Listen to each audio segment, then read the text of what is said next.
형제들아, 내가 우리 주 예수 그리스도의 이름으로 너희를 권하노니 모두가 같은 말을 하고 너희 가운데 분쟁이 없이 같은 마음과 같은 뜻으로 온전히 합하라.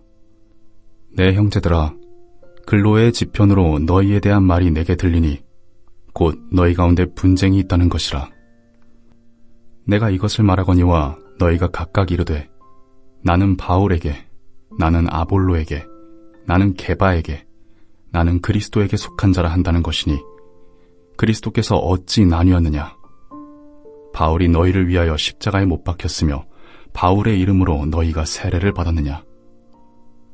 나는 그리스보와 가이오 외에는 너희 중 아무에게도 내가 세례를 베풀지 아니한 것을 감사하노니 이는 아무도 나의 이름으로 세례를 받았다 말하지 못하게 하려 함이라. 내가 또한 스데바나 집 사람에게 세례를 베풀었고 그 외에는 다른 누구에게 세례를 베풀었는지 알지 못하노라. 그리스도께서 나를 보내심은 세례를 베풀게 하려 하심이 아니요 오직 복음을 전하게 하려 하심이로되 말의 지혜로 하지 아니함은 그리스도의 십자가가 헛되지 않게 하려 함이라. 사도행전 18장에 따르면 바울은 2차 전도 여행 중에 고린도에 도착해서 브리스길라와 아굴라 부부를 만나 함께 살며 천막을 만드는 일을 했습니다. 18개월 동안 고린도에 머물면서 바울은 처음에는 해당에서 유대인들과 헬라인들에게 복음을 전하였습니다.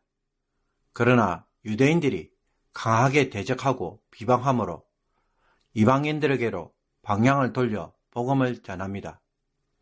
그리고 하나님을 경외하는 디도 유스도의 집에서 사역하던 중에 첫 핵심자인 스데바나 가정을 얻게 되고 해당장 그리스보와 가이오 가정을 통해 교회가 세워집니다. 하지만 바울을 대적하는 유대인들은 바울을 법정으로 데려가서 소송을 합니다. 아가야 총독 갈리오가 유대인들의 소송을 거부하고 법정에서 쫓아내자 해당장 소수대를 잡아 법정에서 때리는 문제를 일으킵니다. 이에 바울은 형제들과 작별하고 배를 타고 괭거레아를 거쳐 에베소로 갑니다. 2년 동안 에베소에서 사역을 통해 많은 사람들이 믿습니다. 이후 바울은 가이사를 거쳐 안디옥으로 돌아가서 2차 선교 여행을 마무리합니다. 3차 전도 여행을 시작하면서 바울은 1차 전도 여행 때 세웠던 교회들을 돌아보기 위해 갈라디아와 부르기아 지역의 교회를 먼저 돌아봅니다.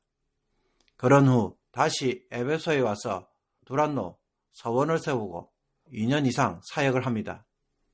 이 기간 동안에 에베소에 있던 아볼로가 고린도에 가서 사역을 하며 베드로도 방문을 한 것으로 보입니다. 고린도 전서에서 나오는 여러 문제들은 아마도 이 기간 동안 발생한 것으로 보입니다. 고린도 교회가 이토록 많은 문제를 안고 있었던 것에 대하여 추측하기는 고린도 교회가 여러 다양한 가정교회들로 이루어져 있고 이것이 교회 문제의 원인이 되었을 것으로 봅니다. 바울은 글로의 집 사람을 통해 그 상황을 듣고 교회의 질문도 받아서 편지를 썼는데 이 편지가 바로 고린도 전서입니다. 바울은 인사와 감사로 고린도 전서를 시작합니다. 인사말에서 바울은 비록 고린도 교회 성도들에게 문제가 많음에도 불구하고 그들에 대해 고린도에 있는 하나님의 교회로 그리스도 예수 안에서 거룩하게 된 자들이라고 하며 성도라고 부르심을 받은 자들이라고 말합니다. 그러므로 그들이 이런 사람이라고 한다면 그들은 과연 어떻게 살아야 합니까? 당연히 하나님의 교회로 거룩한 삶으로 응답해야 할 의무가 있었습니다. 바울의 감사의 고백처럼 하나님은 고린도 성도들을 이런 교회로 부르셨기에 모든 말씀과 지식을 풍성하게 하심으로 그들을 향한 그리스도의 증거를 확정시켜 주셨습니다. 그래서 모든 선물, 즉 은사에 부족함이 없는 교회가 되게 하셨습니다. 그러나 이런 하나님의 은혜와 달리 정작 고린도 교회 안에서는 이상한 일들이 일어나고 있었습니다. 그것은 하나님이 주신 은혜를 가지고 마치 자신들이 뭔가 대단한 사람인 것처럼 착각했습니다. 또 자신들의 가정교회가 다른 가정교회들보다 더 대단한 것처럼 여겼습니다. 따라서 바울은 고린도 교회가 당면한 가장 아픈 문제인 분쟁을 제일 먼저 다룹니다. 그는 분열로 얼룩진 고린도 교회에 대해 모두가 같은 말을 하고 너희 가운데 분쟁이 없이 같은 마음과 같은 뜻으로 온전히 합하라 라는 말로 권면합니다. 앞서 말한 것처럼 고린도 교회에는 바울, 아볼로, 베드로와 같은 여러 지도자들이 거쳐갔습니다. 당시의 고린도 교회 성도들은 자신에게 세례를 주거나 혹은 영향력을 끼친 지도자들을 따라 나는 바울파, 아볼로파, 게바파라고 하였고 또 어떤 이들은 이 모든 것을 부정하는 그리스도파라 주장하면서 서로 나누어져서 분쟁을 하였습니다. 영향력 있는 지도자와의 친분을 과시함으로 누가 더 대단한지를 서로 자랑하였던 것입니다. 그 결과 교회 내에서 자신들의 영향력을 과시하려고 했던 것입니다. 여기에 대하여 바울은 그리스도께서 갈라지셨습니까? 바울이 여러분을 위하여 십자가에 달리기라도 했습니까? 또는 여러분이 바울의 이름으로 세례를 받았습니까? 라고 책망합니다. 분쟁은 그리스도의 몸을 쪼개는 일입니다. 교회는 그리스도의 몸인데 교회가 분열된다는 것은 그리스도의 몸을 찢어 가르는 것과 같다는 것입니다. 또 어떤 지도자를 따르고 존경하는 것은 당연하지만 파벌을 통해 마치 그 지도자가 구원자인 것처럼 마치 그가 십자가에서 죽은 것처럼 따르는 것은 합당치 못한 것입니다. 바울파라고 하는 것은 마치 바울을 구원자의 자리에 놓는 것과 같은 일이라는 것입니다. 그리고 바울의 이름으로 세례를 받는 것에 대한 책망 역시 마치 바울과 언약을 맺고 바울을 주로 섬기는 것처럼 행동하는 것이어서 이건 역시 그리스도 대신에 바울을 대체하고자 하는 것과 같은 것이었습니다. 이런 모습의 바울은 그리스도와 가이오, 스데바나 집 사람에게만 세례를 베푼 것에 대해 도리어 감사합니다.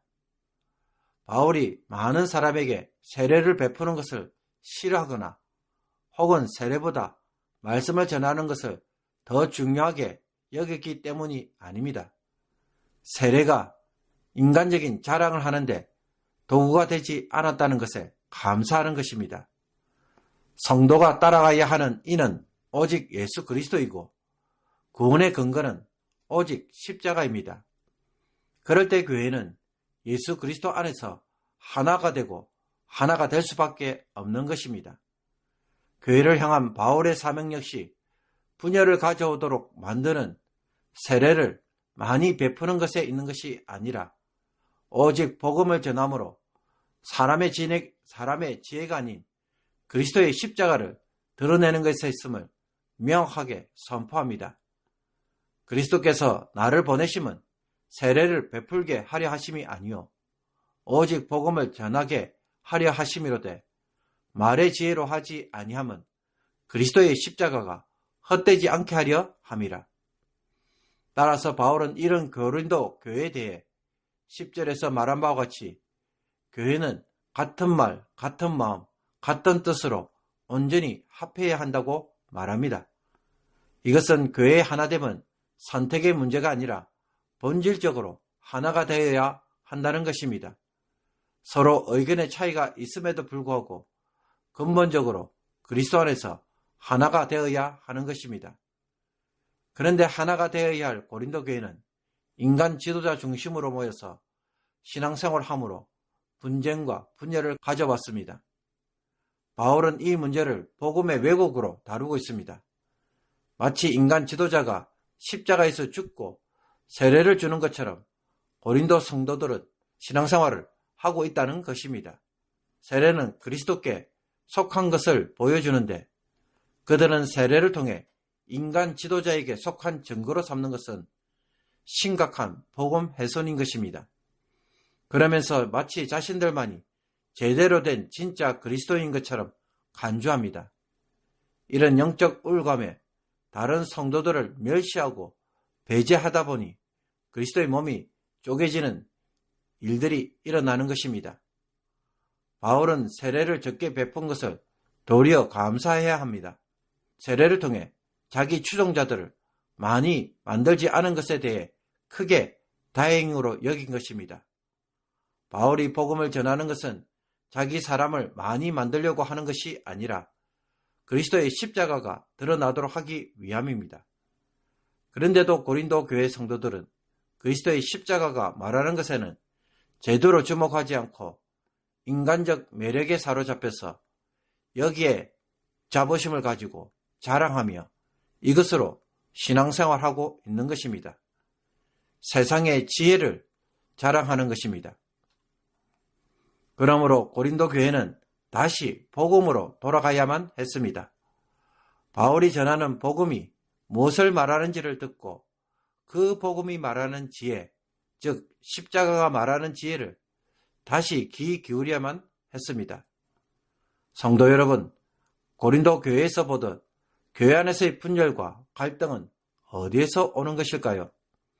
복음보다 사람을 앞세울 때, 복음보다 내 생각을 더 강조할 때, 복음보다 내가 속한 진영의 주장을 근거로 삼거나 정체성으로 삼을 때 우리는 필연적으로 분쟁하게 되고 분열하게 됩니다.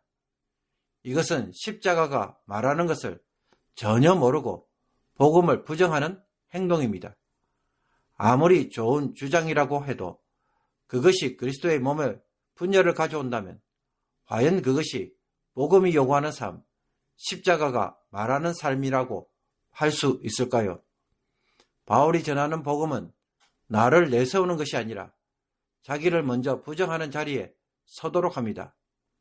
여기서부터 출발하라고 말합니다.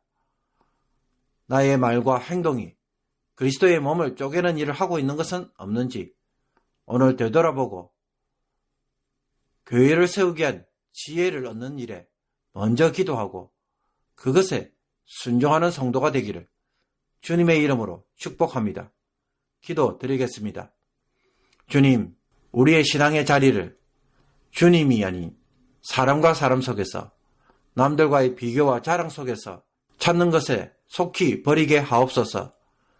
그리스도의 몸을 이루는 교회이기에 하나됨을 파괴하는 나의 주장과 행동은 무엇인지 오늘 되돌아봄으로써 그리스도의 몸을 갈라놓는 말과 행동은 무엇인지 분별하게 하옵소서. 그리스도의 십자가처럼 자기를 비우고 그리스도의 사랑이 흘러가는 곳이 되도록 자기를 비워가는 법을 다시 한번 배워가게 하옵소서. 그래서 섬김의 삶이 우리의 삶이 될 수 있도록 오늘도 인도하여 주옵소서. 예수 그리스도의 이름으로 기도하옵나이다. 아멘.